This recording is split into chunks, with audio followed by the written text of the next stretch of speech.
Thrilled to see so many people turn out for this talk today, which is the second in the Alumni Fellows and Members Lunchtime Talk series this year. We are treated in March to the first talk by Ronan Kelly and his colleague Brian Crowley, who spoke about RCSI's role in the national narrative. And today I'm absolutely delighted to be welcoming Mr Joe Duignan, a Fellow of the Royal College of Surgeons in Ireland and former council member. Joe in 2015 co-authored the book Irish Doctors in the First World War, and we are thrilled to have him here today ahead of the launch and publication of the sequel, Irish Doctors in the Second World War, which he co-authored with Patrick Casey and Kevin Cullen. So we're really looking forward to a great talk this afternoon. There will be a short Q&A at the end, and delighted to say we'll have some tea, coffee and biscuits afterwards. Without further ado, I'm going to hand over to Mr Duignan. Thanks very much for coming along at a busy lunchtime. You're very kind. The history of Irish doctors in the First and Second World War are a passion of mine, and it took us 3 years to research the doctors in the First World War. It took us 6 to research the Irish doctors in the Second World War. There were 3 of us involved in this. Pat Casey did history in college. He was a real estate agent, but history was his hobby in his life. Kevin Cullen was a water specialist who ran his own water company, and he was also an amateur historian, and I know a bit about medicine. So our sources, well, the First World War, all the medical schools identified the graduates. They kept rolls of honour. In the Second World War, Trinity College and Queen's and Belfast kept a roll of honour. NUI and RCSI didn't. I suspect strongly that this was because of Eamon de Valera, who was very opposed to helping the British in any way. And after all, we weren't part of the Free State of the British Isles at that stage. Much of our information came from the Kirkpatrick files in RCPI. He had files of 10,000 doctors starting in 1750 to 1950. Now, they were mostly from the last century, but they was just invaluable. Then we looked up all graduates in the medical register from 1910, and we got the Army and Navy lists with the Irish names in it. And we looked up the obituaries in the national newspapers. All this took us 6 years.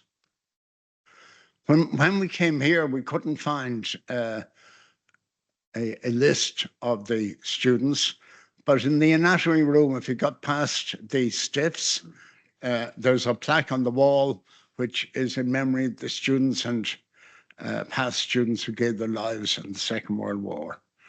That was the most information we could get from here. Trinity had a register of the students. Now, we documented 3,000 doctors in the First World War, and we found 2,034 in the Second World War. Most of them, as you see, joined the Army Medical Corps, and some joined the South African Medical Corps, some joined the ANZAC Medical Corps, some joined the Indian Medical Service. So they were scattered around. We found none in the records of the States or Canada, and maybe we weren't looking correctly. Now, the World War started on the 1st September when Poland was invaded, and 2 days later, 380,000 troops were deployed from Britain to France. There were 79 Irish doctors we found in that group. That was part of the phony war when they just trained with French troops. And then suddenly in May 1940, the Germans carried out a blitzkrieg and came through Sedan, where they slaughtered the few people who were protecting Sedan, and then moved on and took over France very quickly. The British troops got out at Bordeaux, Nantes, and a few at Dunkirk. Now, the main theatres of war are outlined here. This isn't an exam, so I don't expect you to memorize them. It was partly in the Western Front. The next part was up in Norway when the Germans took over Norway. They wanted the Swedish ore, and the Norwegians were there to oppose them as well. They took over that in a month. Then moved on to the Battle of Britain, which was an aerial fight. The Luftwaffe were destroyed by the British, and that stopped them invading Britain. The next part was the Balkans, and after that came North Africa and Italy. And in between, there was the Eastern Front, that's Russia.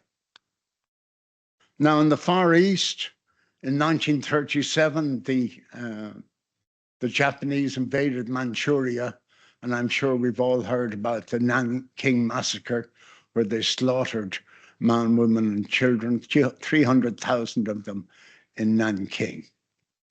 Then they moved the whole way, they moved to Pearl Harbor next, because they wanted to take out the Americans early on.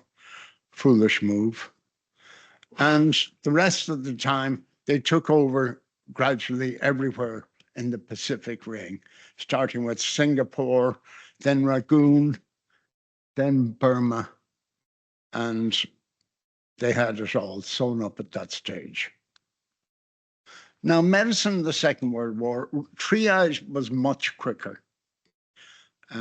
Intravenous lines were set up very rapidly as opposed to the First World War because they had a much better understanding of shock. Blood transfusions were readily available, and plasma was also readily available, but there was a risk of hepatitis, which wasn't quite understood at the time. Antibiotics came in 1941. The Germans had been using sulfa from the start of the war, and so had the Allies. They offered the Germans penicillin because that's what they did. They offered medicine was ubiquitous. They offered them penicillin, but the Germans felt that sulfa was better, so they didn't take it. Sulfa was first used on Churchill at Yalta when he got pneumonia, and they were unsure. This is a clinical trial. They were unsure whether it would work. And when it worked on him, they felt it was safe to work on the soldiers. Open plating of fractures became very common during the Second World War. And psychiatric help, which was very important, occurred early. And what they did with patients who got post-traumatic stress was they took them out of the front line, they fed them well, they treated them well, and 90% got back to the front line. There were big advances in plastics and burns throughout the war. In the East, DTT was sprayed in wider area to combat malaria and typhus, and quinine and other antimalarials were widely available. Now, this was a mobile war as opposed to the First World War, which was trench-based. Specialist services were available much closer to the front line. Transport occurred by ambulance, motor vehicle, rail, boats, and air. Mobile surgical tents could be set up within an hour. The evacuation route in theory was the same from to casualty hearing stations to specialist hospital. And this is an example of somebody who's injured, who's been treated at the side of a hill. That was just a dressing station. And here's a building where they've set up a surgical unit and they're operating on patients there. They didn't have formal hospitals a lot of the time. They just took over buildings and used them as hospitals. And of course, planes. These planes were used for fighting most of the time, but later on in the war, they were also used to bring back the injured, particularly from Dunkirk. They flew people in every hour from Dunkirk to London. This is an example of the armaments that was used. This is a Bull 4, which is an anti-aircraft artillery gun. If that hit your plane, it was kaput. And of course, this is an example of one of the regular tanks. Tanks made a big difference in the war. Again, most of these tanks could take out another tank with great ease. Now, this person here, his grandnephew is here today, big, tall, handsome fellow. If you look around, you might identify him. This is Frederick Hunt. He was a Galway graduate. He joined the Navy as soon as he graduated. He was deployed to Hong Kong in the First World War. And when that was over, he was deployed to Mediterranean. My understanding is he loved the good life and lived the good life. And then was deployed to Hong Kong again in the Second World War. Some people had all the luck. This, on the other hand, is a group of Canadian and British soldiers who were involved in the Dieppe raid when they were captured by the Germans after a desperate raid. They lost 3,000 men were killed and 5,000 were captured. And they learned a lot for D-Day from this, but unfortunately, an awful lot of them were captured. And they're walking through the town of Dieppe. And I'm going to tell you about some of them. Andy Parsons was a Trinity graduate who joined the RAMC in 1938.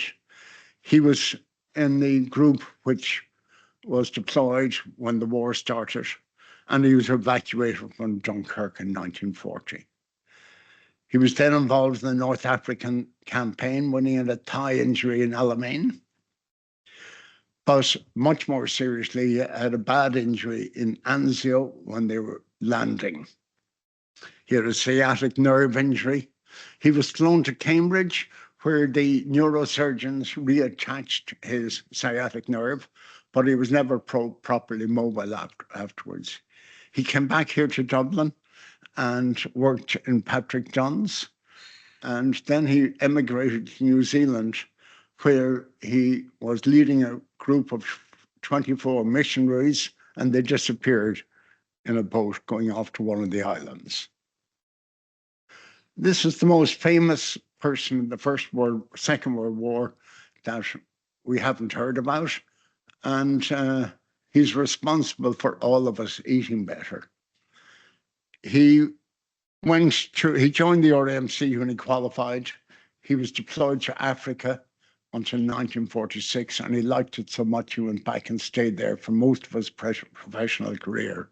He was a surgeon, and he was also an epidemiologist. So in 1950, he saw a young boy with a big lump in his jaw, and then he saw another one with the same thing 2 months later. He had them biopsied because it was obvious he couldn't remove this, and it turns out to be a lymphoma. Nowadays, it's known as Burkitt's lymphoma. He was lauded very much in London as a result of this, and whenever he spoke, everyone listened. He was one of the first to suggest that we should be taking a high-fiber diet. He suggested this because he noticed that people in Africa didn't get diverticular disease and didn't get gallstones. And he put it down to diet. And he was so respected that this became the doctrine and remains so today.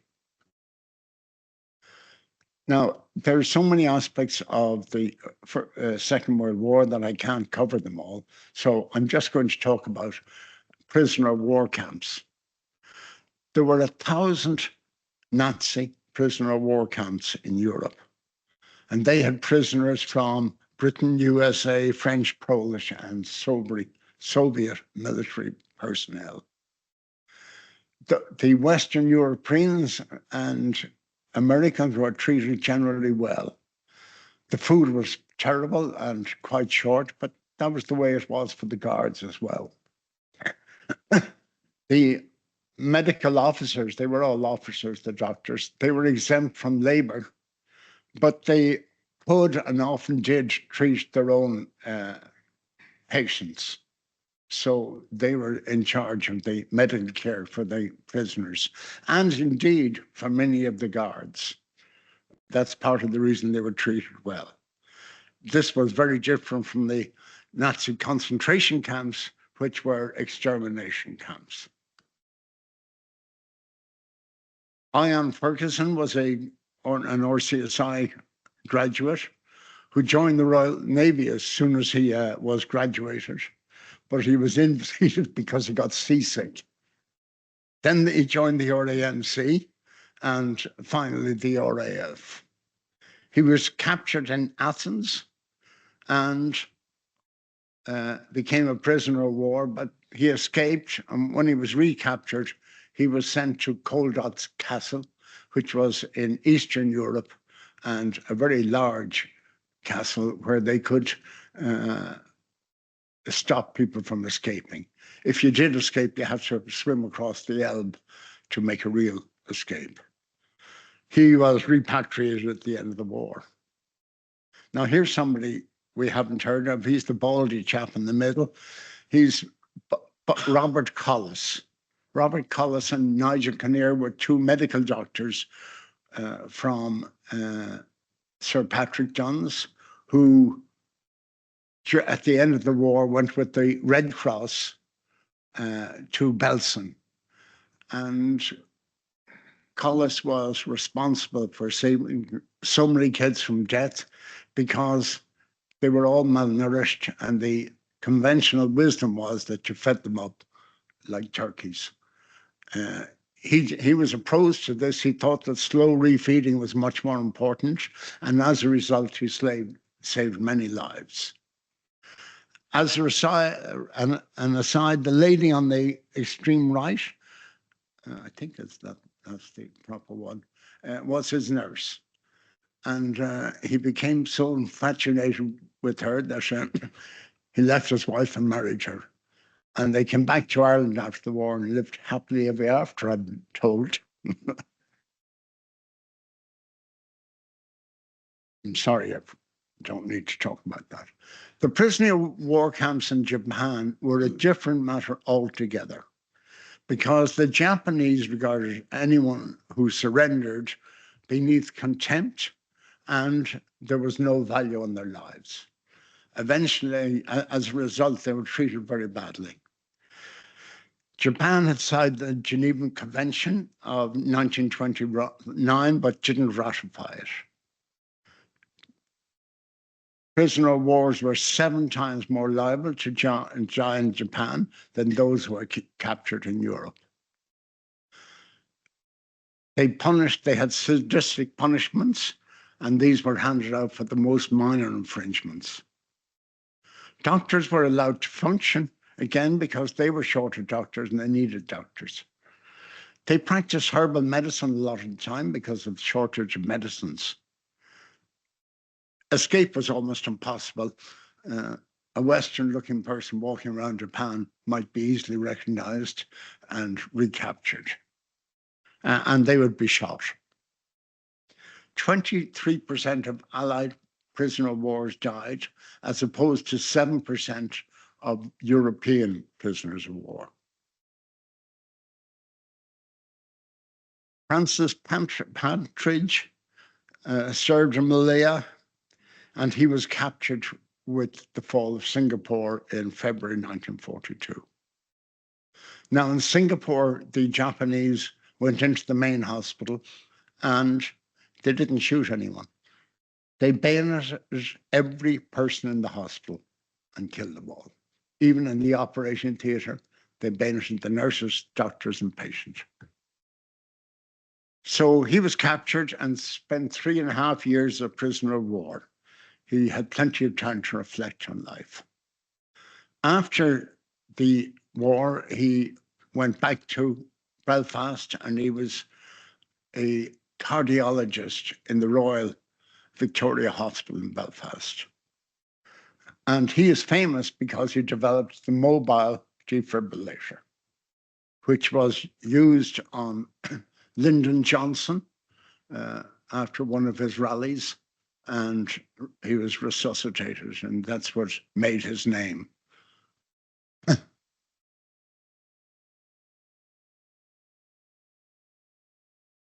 Aiden McCarthy is our Irish hero. He was born in West Cork and graduated in UCC. He joined the Royal Air Force because his friends were joining the RAMC. And he was sent to Dunkirk, or at least evacuated from Dunkirk in 1940, and was sent to the Honington RAF place in Honington. And there he rescued a man who was in a plane which came in ablaze. And when it stopped, he ran out and pulled the pilot out. And for this, he was given the George Medal for bravery. Next, he was deployed to the Far East, and he was captured in Sumatra in 1942. Now, here you see where he went from Sumatra. He was sent on various trips until he finished off in Japan itself. On one of those trips, the boat he was in was torpedoed by an American torpedo, and there were only 46 survivors. He was a very strong swimmer and survived. They were picked up by a fishing trawler, a Japanese fishing trawler, and they were brought to Japan. He finished off in Nagasaki, and he was the chief medical officer in the camp where he was. He persuaded them to build a bomb shelter, which he used as an ICU for his sick patients. And one morning he came out and the sky was black. And when it cleared, he saw people running down the road with their skin peeling off them. And he realized something very serious has happened. He encouraged all the prisoners to run to the river and swim, because otherwise they'd be burned to death. And this was the bomb which had been dropped in Nagasaki. He was rescued a few days later. He had been moved to another camp. And when the American troops came, the commandant was arrested, but the prisoners wanted to hang him. And Dr. McCarthy threw him into a room, locked the door, and kept the key. And that saved the commandant's life. He later gave him his samurai sword as a token of respect. And that hangs in Castletown Bear in McCarthy's Bower, if you ever go on a drinking holiday. The most dreadful Japanese prisoner of war camp was Unit 731, which was notorious for medical experiments. Prisoners there were injected with infectious agents deliberately to see whether they could resist them or not.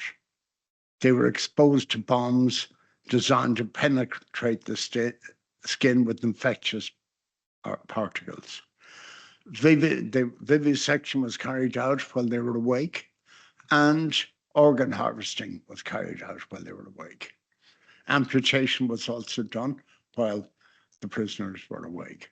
It was just horrific, and it was a terrible reflection that none of the members of Unit 731 were hanged after the war.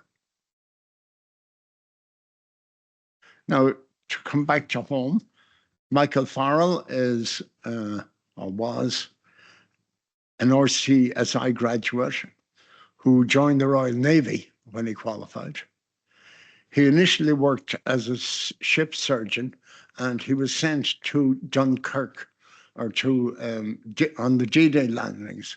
He was sent to Omaha Beach, and they picked up any of the allies they could find alive and brought them back to the main ships so they could be treated.